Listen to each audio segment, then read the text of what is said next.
ജനിച്ചപ്പോൾ ശ്രീകൃഷ്ണ ഭഗവാൻ കരയാതിരുന്നത് എന്തുകൊണ്ടാണ്? സാധാരണ ഒരു കുഞ്ഞ് ജനിക്കുമ്പോൾ അത് ശ്വാസകോശം വികസിക്കാനായി കരയുകയാണ് പതിവ്. ഞാൻ എവിടെ എത്തിയെന്ന ഭയമായിരിക്കാം ആ കരച്ചിലിന് പിന്നിലുള്ള കാരണം.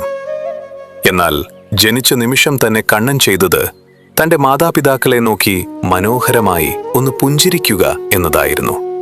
കാരണം മായയുടെ അധിപനായ ഭഗവാൻ ഭയമോ വേദനയോ ഇല്ല. മുൻജന്മത്തിൽ പൃഷ്ണി എന്നും സുതപസ് എന്നും പേരുണ്ടായിരുന്ന വസുദേവർക്കും ദേവകിക്കും ഭഗവാൻ നൽകിയ വാഗ്ദാനമായിരുന്നു താൻ അവരുടെ മകനായി ജനിക്കുമെന്നത്. ആ വാഗ്ദാനം നിറവേറ്റിയ സന്തോഷത്തിലായിരുന്നു ഭഗവാൻ.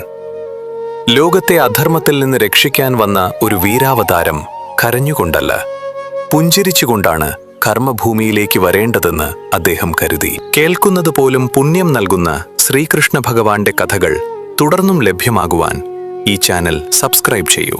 ഓം നമോ ഭഗവതേ വാസുദേവായ.